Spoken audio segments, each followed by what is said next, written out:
Welcome friends. Bharathi Kannamma இன்னைக்கு எபிசோடில் வந்த சுவாரஸ்யமான சீன்ஸ் பற்றி பார்க்கலாம். பாரதிட்ட கணபதி சொல்கிறாரு, கண்ணம்மா மாவு பிஸ்னஸ் மசாலா பொடி வியாபாரம் அப்படின்னு எங்கேயோ போயிட்டுருக்கு, ஆனால் உங்கள் விஷயத்தில் மட்டும் எந்த முன்னேற்றமும் இல்லையே அப்படின்னு சொல்லிட்டு இருக்கிறாரு. அந்த டைமில் லக்ஷ்மி இப்போது பாரதியை பார்க்குறதுக்காக வராங்க. பாரதியை ரொம்ப அன்பாக ஹக் பண்ணிக்கிறாங்க. இந்த நேரத்தில் இங்கே வந்திருக்கிற நீ வரதை யாரும் பார்க்கலையா லக்ஷ்மி அப்படின்னு கேட்குறாரு பாரதி. எல்லாரும் அவங்கவுங்க வேலையை பார்த்துட்டு இருந்தாங்க, நான் யாருக்கும் தெரியாமல் நைஸாக ஓடி வந்துட்டேன் அப்படின்னு லக்ஷ்மி சொல்கிறாங்க. என்னது ஓடி வந்துட்டியா, இந்த விஷயம் உங்கள் அம்மாவுக்கு தெரிஞ்சா அவ்வளோதான் அப்படின்னு சொல்கிறாரு கணபதி. எனக்கு என்ன பயம், நான் என் அப்பாட்ட தானே வந்திருக்கிறேன் அப்படின்னு சொல்கிறாங்க லக்ஷ்மி. கணபதி சொல்கிறாரு, நீ இங்கே வந்தது உன்னோட அம்மாவுக்கு தெரிஞ்சிச்சுன்னா அவங்க எங்கள் தலையில உருட்டுவாங்க அப்படின்னு சொல்கிறாரு. லக்ஷ்மி பாரதிட்ட சொல்கிறாங்க, நான் உங்கள்கிட்ட ஒன்று சொல்லட்டுமாப்பா அப்படின்னு சொல்கிறாங்க. இந்த மாதிரி திருட்டுத்தனமாக வந்து உங்களை பார்க்குறது எனக்கு பிடிக்கலப்பா அப்படின்னு சொல்கிறாங்க. எனக்கு உங்கள் கூட இருக்கணும், நீங்கள் எனக்கு ஊட்டி விடணும், இந்த மாதிரி நிறைய ஆசை இருக்குப்பா அப்படின்னு சொல்கிறாங்க. நான் அதெல்லாம் உரிமையாக பண்ணணும்ப்பா அப்படின்னு சொல்கிறாங்க. அதுக்கு ஏதாச்சும் வழி இருக்குதாப்பா அப்படின்னு கேட்குறாங்க லக்ஷ்மி. பாரதி இப்போது லக்ஷ்மிகிட்ட ஒரு பிளான் சொல்கிறாரு. இதை நாளைக்கே நடத்தி காட்டிடுவோம் அப்படின்னு பாரதி சொல்கிறாரு. கண்டிப்பாப்பா அப்படின்னு லக்ஷ்மி சொல்கிறாங்க. மறுநாள் காலையில் இப்போது கண்ணம்மா வீட்டுக்கு பாரதி போகிறாரு. மிஸ்ஸஸ் கண்ணம்மா பாரதி அப்படின்னு கூப்பிடுறாரு.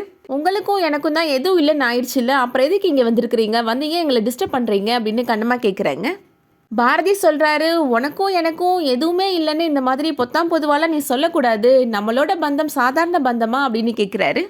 இந்த லைலா மஜ்னு அம்பிகாபதி அமராவதி அவங்க வரிசையில் அடுத்து இந்த பாரதி கண்ணம்மா தான் அப்படின்னு சொல்கிறாரு. இப்போ எதுக்கு தேவையில்லாமல் வந்து இங்கே வந்து உளறிட்டு இருக்கிறீங்க அப்படின்னு கண்ணம்மா கேட்குறாங்க. இன்னைக்கு வீக்கெண்ட் கண்ணம்மா, என்னோட குழந்தைகளை நான் என் கூட கூட்டிகிட்டு போகலான்னு வந்தேன் அப்படின்னு பாரதி சொல்கிறாரு. உங்கள் கூட அப்படிலாம் அனுப்ப முடியாது அப்படின்னு கண்ணம்மா சொல்கிறாங்க. அதை நீ சொல்லக்கூடாது, என்னோட குழந்தைங்க சொல்லட்டும் அப்படின்னு பாரதி சொல்கிறாரு. குழந்தைகளும் அவங்க கூட வர்றதுக்கு விருப்பப்பட மாட்டாங்க அப்படின்னு கண்ணம்மா சொல்கிறாங்க. அது அவங்க வாயால் சொல்லட்டும் அப்படின்னு பாரதி சொல்கிறாரு. ஹேமா லக்ஷ்மி ரெண்டு பேரும் இங்கே வாங்க அப்படின்னு கூப்பிடுறாங்க கண்ணம்மா. ஹேமா இப்போ அவங்க வராங்க. இவர் கூட போகிறதுக்கு நீ விருப்பப்படுறியா அப்படின்னு கேட்குறாங்க கண்ணம்மா. நான் இவர் கூடலாம் போக மாட்டேன் அப்படின்னு ஹேமா சொல்லிடுறாங்க. நீங்கள் போங்க அப்படின்னு சொல்லிடுறாங்க பாரதிட்ட. உன்னோட ஒப்பீனியனை நான் மதிக்கிறேன் ஹேமா, ஆனால் இதை லக்ஷ்மியை சொல்லட்டும் அப்படின்னு பாரதி சொல்கிறாரு. கண்ணம்மா சொல்கிறாங்க, ஏன் அவள் வந்து தனியாக அவங்கள அசிங்கப்படுத்தணுமா அப்படின்னு கேட்குறாங்க. எஸ்கியூஸ் மீ அப்படின்னு லக்ஷ்மி சொல்கிற சவுண்ட் கேட்குது. பின்னாடி திரும்பி பாருங்க அப்படின்னு பாரதி ஆக்ஷன் பண்ணுறாரு. இங்கே பார்த்தா லக்ஷ்மி ஸ்டைலாக கிளம்பி நிற்கிறாங்க. பாரதி லக்ஷ்மிகிட்ட கேட்குறாரு, நீ என் கூட வர்றதுக்கு ஆசைப்படுறியா அப்படின்னு கேட்குறாரு. அதுக்காக தான் டேடி கிளம்பி இருக்கிறேன் அப்படின்னு லக்ஷ்மி சொல்கிறாங்க. இப்போ வாடா தங்கம், நம்ம போய் வைப் பண்ணலாம் அப்படின்னு சொல்கிறாரு பாரதி. லக்ஷ்மி கண்ணம்மாட்ட சொல்கிறாங்க, என்னம்மா அப்படி பார்க்குற, நீ வேணா உனக்கு ஹஸ்பண்ட் வேணான்னு கோர்ட்டில் சொல்லியிருக்கலாம், ஆனால் எனக்கு அப்பா வேணான்னு நீ எப்படிம்மா முடிவு பண்ணலாம் அப்படின்னு கேட்குறாங்க. எல்லா பெண் குழந்தைகளுக்கும் அப்பானா ரொம்ப பிடிக்கும்லம்மா, உனக்கும் உன்னோட அப்பானா ரொம்ப பிடிக்கும்ல அப்படின்னு சொல்கிறாங்க. இத்தனை வயசாகியும் நீ உன்னோட அப்பா கூட இருக்கணும்னு தானே ஆசைப்படுற, அந்த மாதிரி எனக்கும் ஆசை இருக்கும்லம்மா அப்படின்னு லக்ஷ்மி சொல்கிறாங்க. ஹேமா 10 வருஷமாக அப்பா கூட இருந்ததுனால அவரோட அருமை அவளுக்கு புரியலம்மா, ஆனால் நான் சின்ன வயசுலேருந்து அப்பா கூட இருந்ததில்லைம்மா அப்படின்னு சொல்கிறாங்க. இனிமேலும் அந்த மாதிரி இருக்க விரும்பலை அப்படின்னு சொல்கிறாங்க லக்ஷ்மி. போலாம் டாடி அப்படின்னு சொல்கிறாங்க. பாரதி சொல்கிறாரு, போகிறதுக்கு முன்னாடியே அம்மாக்கும் லக்ஷ்மிக்கும் பாய் சொல்லிட்டு போகலாம் அப்படின்னு சொல்லிட்டு 2 பேரும் சேர்ந்து பாய் சொல்கிறாங்க. ஹேமா இப்போது கண்ணம்மாட்ட சொல்கிறாங்க, இந்த லக்ஷ்மியை நினச்சா எனக்கு கோவமாக வருதுமா அப்படின்னு சொல்கிறாங்க. அவள் டாக்டர் வேணா நம்ம வேற ஊருக்கு போகலாம் அப்படின்னு சொன்னதுனால தானம்மா நம்ம இங்கே வந்து தங்கியிருக்கிறோம் அப்படின்னு ஹேமா சொல்கிறாங்க. அவர் வந்து கூப்பிட்டது இவ உடனே பின்னாடியே போயிட்டா, எனக்கு அவளை பிடிக்கவே இல்லைம்மா, ஐ ஹேட் லக்ஷ்மிமா அப்படின்னு சொல்கிறாங்க ஹேமா. தாமரை சொல்கிறாங்க, என்ன இருந்தாலும் அவள் உன்னோட அக்காமா அப்படின்னு சொல்கிறாங்க. உனக்கு அம்மா கூட இருக்க பிடிச்ச மாதிரி அவளுக்கு அப்பா கூட இருக்க பிடிச்சிருக்கு, அதுவும் 2 நாளைக்கு அப்புறம் இங்கே வந்துடுவாள் அப்படின்னு சொல்கிறாங்க தாமரை. என்ன கண்ணம்மா எதுவும் சொல்லாமல் அமைதியாக இருக்கிற அப்படின்னு தாமரை கேட்குறாங்க. எல்லாரும் அவங்கவுங்க வேலையை போய் பாருங்கள், இப்போதைக்கு இந்த விஷயத்தை பற்றி பேச வேணாம் அப்படின்னு கண்ணம்மா சொல்லிடுறாங்க. அடுத்ததான் இப்போது லக்ஷ்மி பாரதிட்ட எனக்கு ஐஸ் வாங்கி கொடுங்க டேடி, ப்ளீஸ் டேடி அப்படின்னு கேட்குறாங்க. ஐஸ் வாங்கி கொடுங்கன்னு சொன்னால் வாங்கி கொடுக்க போகிறேன், அதுக்கு எதுக்கு பாப்பா ப்ளீஸ்லாம் சொல்கிற அப்படின்னு சொல்கிறாரு பாரதி. உனக்கு என்னென்ன வேணுமோ எல்லாமே வாங்கிக்கோ அப்படின்னு பாரதி சொல்கிறாரு.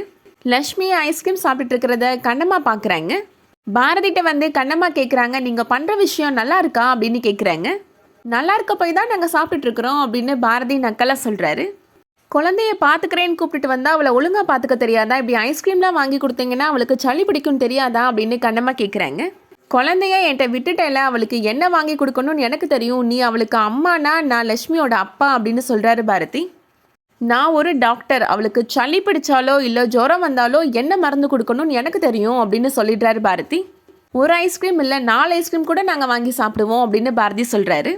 லக்ஷ்மி சொல்கிறாங்க, உனக்கு ஐஸ் வேணுன்னா கூட அப்பாட்ட கேளுமா, அவர் வாங்கி கொடுப்பாருமா. ஐஸ் வண்டி போயிடுச்சுன்னா கூட என்கிட்ட இன்னொரு ஐஸ்கிரீம் இருக்குமா அப்படின்னு சொல்கிறாங்க லக்ஷ்மி. என்னடி ஓவராக பேசுகிற, 2 நாளைக்கு அப்புறம் அங்கே தானே வரணும் அப்படின்னு சொல்லிட்டு போகிறாங்க கண்ணம்மா. ஹேமா கண்ணம்மாட்ட கேட்குறாங்க, என்னம்மா லக்ஷ்மி ஐஸ்கிரீம்லாம் சாப்பிட்றா அப்படின்னு கேட்குறாங்க. அவள் என்னமோ செய்கிறா, நீ உள்ள வா அப்படின்னு ஹேமாவை கூப்பிட்டு போயிடுறாங்க கண்ணம்மா. லக்ஷ்மி பாரதிட்ட, அம்மா மனசு மாறுறதுக்கு ஏதாவது பண்ணீங்களா அப்படின்னு கேட்குறாங்க.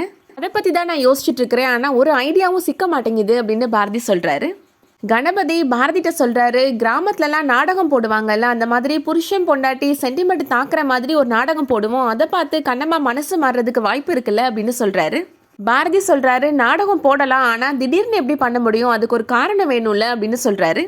லக்ஷ்மி பாரதிட்ட கேட்குறாங்க, அம்மாவும் நீங்களும் சேர்ந்து சந்தோஷமாக வாழ்கிறப்ப அவங்கள இம்ப்ரெஸ் பண்ணுற மாதிரி ஏதாவது பண்ணியிருக்கிறீங்களா அப்படின்னு கேட்குறாங்க.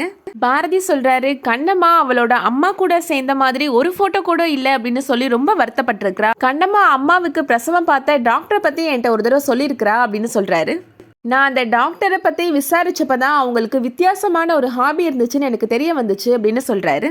தான்கிட்ட பிரசவம் பார்க்க வந்த எல்லா பேஷண்ட்டையும் குழந்தையோட சேர்த்து வச்சு ஒரு ஃபோட்டோ அவங்க எடுத்துப்பாங்களா அப்படின்னு சொல்கிறாரு. நான் டாக்டர்கிட்ட பேசி அந்த ஃபோட்டோவை வாங்கினேன் அப்படின்னு சொல்கிறாரு. அதை கொண்டு வந்து அவங்க அம்மாட்ட கொடுத்த உடனே சந்தோஷத்தில் அவள் என்னை கட்டிப்பிடிச்சி அழ ஆரம்பிச்சிட்டா அப்படின்னு சொல்கிறாரு. லக்ஷ்மி சொல்கிறாங்க, இன்னைக்கு பாட்டியோட நினைவு நாள்ப்பா அப்படின்னு சொல்கிறாங்க. காலையிலேயே பாட்டி ஃபோட்டோவை எடுத்து வச்சு அம்மாவும் தாத்தாவும் சாமி கும்பிட்டுட்டு இருந்தாங்க அப்படின்னு சொல்கிறாங்க. கணபதி சொல்கிறாரு, ஊரில் நாடகம் போடுறதுக்கு ஒரு காரணம் வேணும்னு நீங்கள் கேட்டீங்கல்ல அப்படின்னு சொல்கிறாரு. பார்த்தா லக்ஷ்மி அவங்க பாட்டியோட நினைவு நாள் வந்து சொல்கிறா அப்படின்னு சொல்கிறாரு. எனக்கு என்னவோ உங்கள் மாமியாரே அவங்க நினைவு நாள் அதுவுமா கண்ணம்மா கூட சேர்ந்து வாழ்கிறதுக்கு ஏதாவது பண்ணுங்கன்னு சொல்கிற மாதிரி தோணுது அப்படின்னு கணபதி சொல்கிறாரு.